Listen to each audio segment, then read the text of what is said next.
Assalamualaikum warahmatullahi wabarakatuh. Perkenalkan, nama saya Ulan Aisyah Sari Tinambah dari kelas TI 3E dengan NIM 2101001E158. Nah, di sini saya akan membahas mengenai CPU atau Center Processing Unit. Nah, di sini terdapat pokok pembahasan yang akan saya bahas, yaitu yang pertama pengertian dari CPU, yang kedua fungsi dari CPU, yang ketiga komponen CPU beserta fungsinya, dan yang keempat yaitu cara pemasangan CPU. Oke, langsung saja kita masuk pada poin yang pertama, yaitu pengertian CPU. CPU atau Center Processing Unit merupakan bagian utama dari komputer, di mana input dari CPU akan ditampilkan outputnya pada layar monitor. Kita masuk pada poin yang kedua, yaitu fungsi CPU. CPU berfungsi untuk memahami dan melaksanakan perintah data dari perangkat lunak. CPU adalah suatu induk atau pusat pemrosesan data dari perangkat komputer. Tanpa CPU, komputer tidak akan dapat berjalan. Kita masuk pada poin yang ketiga, yaitu komponen CPU dan fungsinya. Untuk komponen yang pertama yaitu terdapat casing CPU. Casing CPU merupakan bagian paling luar. Umumnya CPU terbuat dari aluminium atau bahan-bahan yang sejenis. Fungsi casing CPU adalah untuk melindungi berbagai komponen CPU yang ada di dalam dari debu, panas, air, atau kotoran lainnya pada saat bekerja. Casing juga berfungsi sebagai tempat kita meletakkan dan memasang berbagai komponen seperti motherboard, power supply, hard disk, dan lain-lain. Peran casing penting agar komponen lain terjaga dan tidak rusak. Untuk komponen yang kedua yaitu ada motherboard. Motherboard merupakan papan sirkuit tempat berbagai komponen elektronik atau komponen komputer lainnya yang saling terhubung seperti prosesor, video card, sound card, hard disk, dan lain sebagainya. Fungsi motherboard adalah untuk menghubungkan setiap komponen-komponen komputer tersebut agar bisa saling berkomunikasi satu sama lain. Motherboard menyatukan semua perangkat keras komputer menjadi satu kesatuan. Komponen yang ketiga yaitu ada prosesor. Penyebutan istilah dari CPU itu pada dasarnya mengacu pada bagian komponen ini. Prosesor merupakan suatu bentuk chip kecil yang merupakan pusat dari sebuah komputer. Kinerja dari sebuah prosesor ditentukan oleh spesifikasi dari prosesor yang tertanam di dalam komputer tersebut.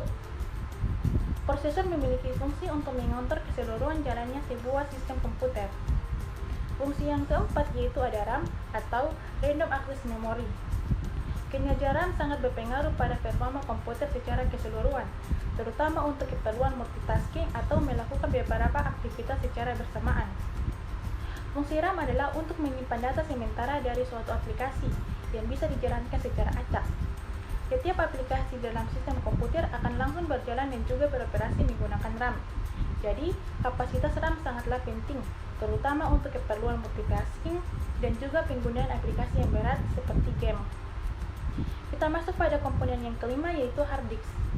Hard disk atau biasanya disingkat dengan HDD merupakan tempat penyimpanan data konvensional pada komputer yang bekerja secara mekanik. Hard disk berisi sebuah piringan atau cakram. Fungsi hard disk adalah untuk media penyimpanan data serta media penyimpanan instalasi dari sistem operasi yang digunakan untuk menjalankan CPU. Semakin besar kapasitas hard disk, maka semakin banyak pula data-data konvensional yang dapat disimpan. Komponen yang keenam yaitu ada CD atau DVD-ROM, biasanya juga dikenal sebagai optical disk drive. Komponen ini merupakan piranti yang dapat digunakan untuk menulis dan membaca kaset atau kepingan CD atau DVD. Fungsinya adalah membaca file dan data pada kepingan CD atau DVD atau format yang lain. Adapun format yang termasuk dalam CD atau DVD-ROM adalah CD-ROM drive, CD-RW drive, DVD-ROM drive, dan DVD-RW drive. Komponen yang ketujuh yaitu ada VGA card. Singkatan dari Video Graphic Adapter merupakan perangkat keras komputer yang berfungsi sebagai pengelola data grafis sebelum ditampilkan ke monitor. VGA juga dikenal sebagai kartu grafis, yang termasuk komponen CPU yang sangat penting. Fungsi VGA card yang terutama adalah sebagai pengelola data grafis sebelum ditampilkan ke monitor komputer. VGA juga sangat penting untuk menentukan kualitas gambar yang akan ditampilkan pada layar monitor. Kemudian komponen yang selanjutnya yaitu ada sound card. Sound card memiliki fungsi sebagai pengelola audio untuk perangkat komputer. Fungsi sound card yang lainnya adalah sebagai prosesor audio untuk komputer. Sound card juga memiliki fungsi untuk mengontrol semua audio yang terdapat pada perangkat komputer. Tanpa perangkat ini, maka bisa dipastikan komputer tidak akan bisa mengeluarkan suara. Komponen selanjutnya yaitu ada power supply. Fungsi power supply adalah untuk memberikan daya atau sumber listrik pada komponen-komponen komputer. Jika power supply tidak bekerja dengan baik, maka kinerja CPU komputer juga akan terganggu. Power supply juga berfungsi merubah tegangan DC menjadi AC sebelum dialirkan ke setiap komponen-komponen komputer itu sendiri. Power supply memiliki tegangan daya yang berbeda-beda, ada dari 300 watt, 380 watt, 400 watt, 450 watt, 500 watt, 600 watt, dan lain-lain. Komponen yang terakhir yaitu ada cooling fan. Cooling fan atau kipas pendingin. Fungsi cooling fan penting dalam menjaga dan menstabilkan suhu pada CPU. Hal ini penting untuk mengantisipasi peningkatan suhu, terutama jika melakukan aktivitas keras pada komputer. Cooling fan juga mampu menghindari kejadian-kejadian yang tidak diinginkan, misalnya seperti overheat atau mati mendadak karena berhentinya kinerja CPU. Posisi cooling fan pada CPU juga harus disusun dengan tepat agar semua komponen bisa terkena dampaknya. Kita masuk pada pembahasan selanjutnya yaitu cara pemasangan CPU. Di sini ada alatnya di situ. Di sini saya menggunakan dua obeng, yaitu pertama ada obeng plus dan juga ada obeng minus. Kedua, di sini ada pasta pendingin. Di sini ada baut hard disk, baut motherboard, baut power supply, dan baut casing. Di sini kita menggunakan dua memori RAM. Nah, memori RAM ini dengan kapasitas 2 GB dengan tipe DDR3. Keduanya tersebut. Kemudian di sini ada hard disk. Di sini ada hard disk dengan kapasitas 500 GB. Kemudian di sini ada tempat pemasangan hard disknya. Nah, di sini ada power supply.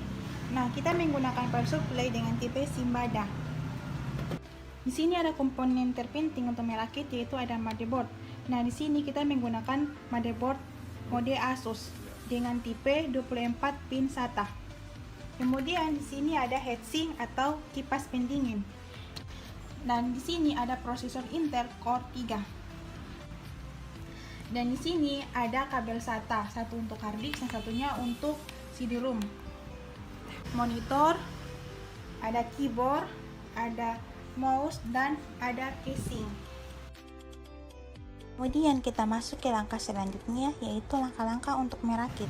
Langkah pertama untuk merakit yaitu kita pasang si prosesornya ke dalam motherboard. Cara pemasangannya, pertama kita buka dulu pengait yang ada di motherboardnya dengan cara kita tarik seperti ini, kemudian kita tarik ke atas dan kita tekan ininya sampai besinya terangkat. Kemudian kita perhatikan di sini ada pin segitiganya, pin segitiga yang ada di motherboardnya, dan juga di sini ada pin segitiga yang ada di prosesornya, ini seperti ini. Nah, di sini ada pin 1 segitiga di motherboardnya. Cara pemasangannya yaitu kita samakan pin segitiga yang ada di prosesor dan juga yang ada di motherboardnya. Kemudian kita letakkan seperti ini dan kita perhatikan di sini di bagian kiri dan bagian kanan ini ada seperti pembatasnya. Nah, pembatas ini berfungsi agar si prosesor ini dia tidak bergoyang ke kiri atau ke kanan. Kemudian kita tutup seperti ini dan kita tutup pengaitnya seperti ini hingga rapat. Pastikan ini sudah rapat. Kemudian kita masuk ke langkah selanjutnya yaitu kita memberikan pasta pendingin untuk si prosesornya. Kita memberikan, kemudian yaitu pemasangan heatsink atau kipas pendingin. Nah, cara pertama untuk pemasangan heatsink ke dalam motherboard itu kita tarik dulu si pengaitnya ke atas seperti ini semuanya agar si heatsink ini bisa masuk ke dalam prosesor. Kita tarik ke atas seperti ini semuanya. Kemudian kita letakkan di dalam motherboard. Nah, untuk pemasangan heatsink ke dalam motherboard ini kita pastikan si soket dari heatsink ini dia dekat dengan tempatnya di motherboard. Kemudian seperti ini kita kancing pengait dari si heatsink ini ke motherboard dengan cara kita tekan ke bawah seperti ini hingga bunyi.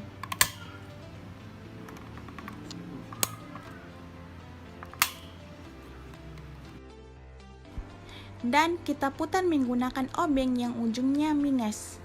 Kita putar ke arah kanan untuk mengunci agar pengaitnya bisa melekat ke dalam motherboard.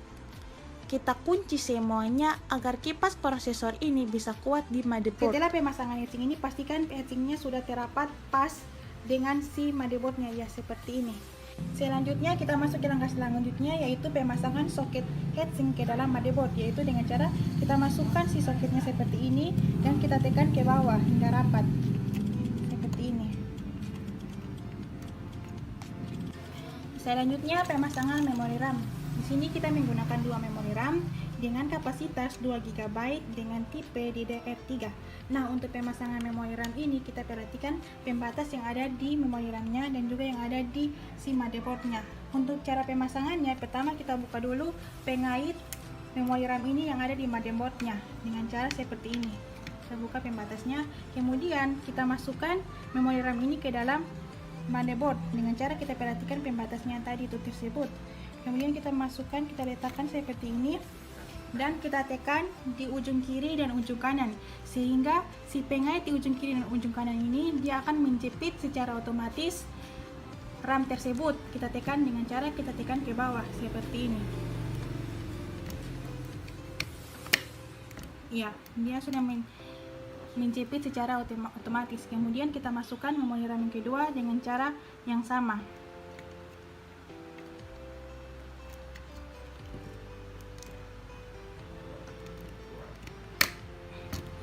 Langkah selanjutnya itu pemasangan baterai CMOS. Ingat, untuk pemasangan baterai CMOS ke dalam motherboard ini kita perhatikan adalah kutub positifnya.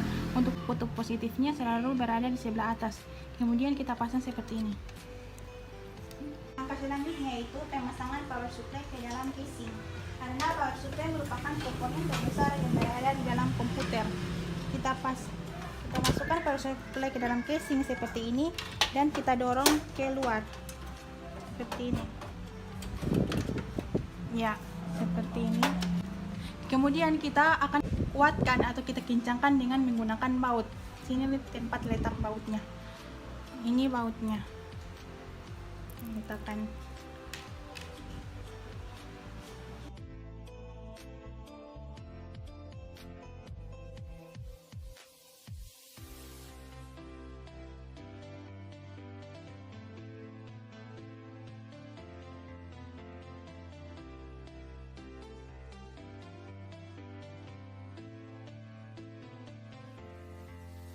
Kemudian kita sudah pasang baut power supply-nya seperti ini, sudah terkancing rapat.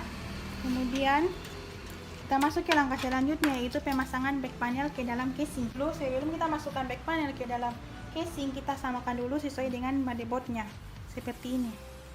Ini sudah sesuai. Kemudian kita letakkan back panelnya ke dalam casing. Letakkan back panel dengan cara kita masukkan back panelnya ke dalam casing dan kita dorong keluar seperti ini. Di sini untuk kabel phone panel, yaitu di sini ada kabel phone panel audio, USB, tombol power, reset dan HDD LED, dan di sini ada SD card. Yang pertama adalah pemasangan kabel phone audio di dalam motherboardnya. Untuk cara pemasangannya, kita perhatikan pembatas yang ada di pin motherboardnya. Di sini ada lubang satu yang tertutup, yaitu pembatasnya. Kita masukkan seperti ini dan kita tekan ke bawah seperti ini hingga rapat. Pastikan ini rapat seperti ini. Langkah selanjutnya yaitu pemasangan kabel phone USB. Kita letakkan di sini di USB 1. Ini USB 1. Dan kita perhatikan juga pembatasnya di sini, pembatasnya. Dan kita tekan, kita masukkan seperti ini. Dan kita tekan ke bawah hingga rapat. Seperti ini. Kemudian adalah pemasangan tombol power, reset dan HDD LED. Nah, untuk cara pemasangannya kita perhatikan pembatasnya seperti ini dan kita tekan ke bawah hingga rapat. Seperti ini. Ya, seperti ini. Selanjutnya yaitu pemasangan SD card. kabel SD card ini kan.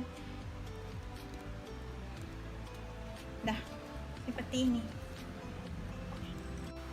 Langkah selanjutnya yaitu pemasangan motherboard ke dalam casing.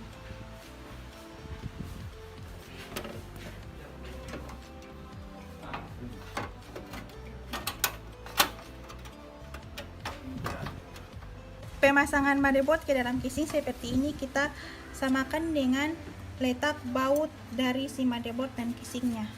Seperti ini baut-bautnya. Kemudian kita kencangkan menggunakan baut motherboard.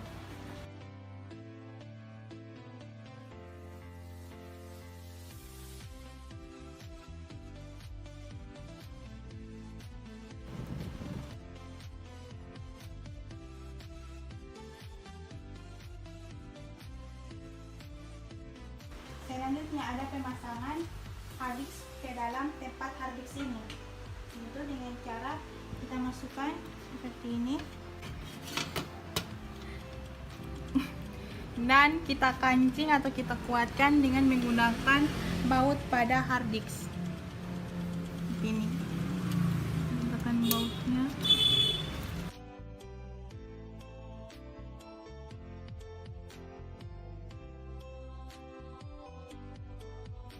Setelah kita pasang si harddisknya ke dalam tempat harddisknya, kemudian adalah kita masuk ke langkah selanjutnya yaitu pemasangan si harddisk ini ke dalam casing.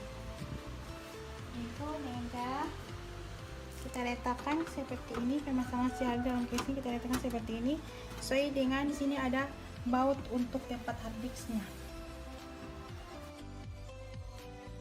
Kemudian yaitu kita rapikan kabel-kabel yang di sini dengan menggunakan kabel yang ada di dalam casingnya. Dan kita masuk kepada langkah selanjutnya yaitu pemasangan kabel SATA untuk harddisk dan juga untuk CD-ROM. Pertama kita masukkan kabel SATA untuk harddisk terlebih dahulu. Dengan cara kita masukkan seperti ini dan kita tekan seperti ini. Di sini tempat L-nya.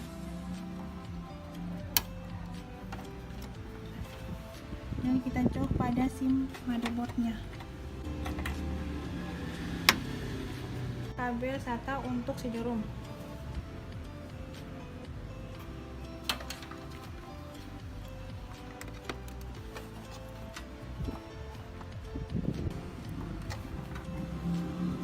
Seperti ini. Langkah selanjutnya yaitu pemasangan kabel power supply ke dalam motherboard. Cara pemasangannya yaitu kita perhatikan pengait yang ada di kabel power supply-nya. Di sini kita menggunakan kabel dengan 24 pin. Ini pinnya. Kemudian kita masukkan ke dalam si motherboard-nya dengan cara kita tekan seperti ini. Dan juga satunya lagi. Kita perhatikan pengaitnya jangan sampai terbalik.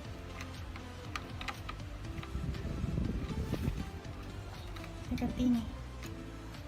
Kita masuk kepada pemasangan kabel power untuk si harddisk-nya dan untuk si CD-ROM-nya. Ini untuk harddisk dan juga ini untuk CD-ROM.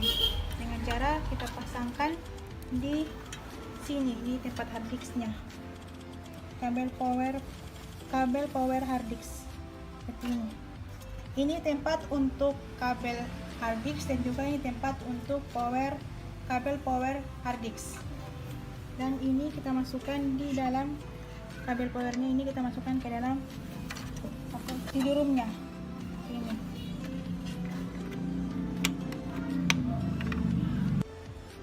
Power CD-ROM dengan cara kita tekan ke dalam seperti ini.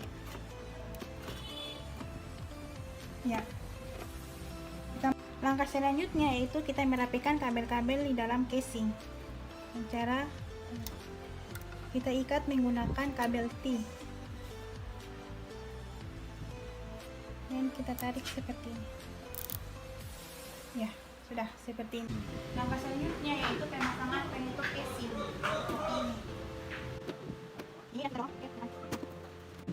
Yang kita kencangkan menggunakan baut casing dengan cara putar ke kanan. Setelah selesai perakitan, kemudian kita pemasangan kabel-kabel untuk menghubungkan CPU dengan si monitornya. Yaitu pertama kita pemasangan kabel power terlebih dahulu seperti ini. Kemudian pemasangan kabel monitor ini kita kancing pengancingnya dengan cara putar ke kanan seperti ini. Kemudian pemasangan kabel keyboardnya seperti ini, dan di sini ada pemasangan menggunakan mouse bluetooth, jadi kita pasang seperti ini. Setelah perakitan selesai, kemudian kita tes apakah CPU ini berfungsi atau tidak dengan cara kita tekan tombol powernya seperti ini. Kita tekan tombol powernya seperti ini dan kita lihat di sini, dan CPU ini berfungsi. Kita tekan enter.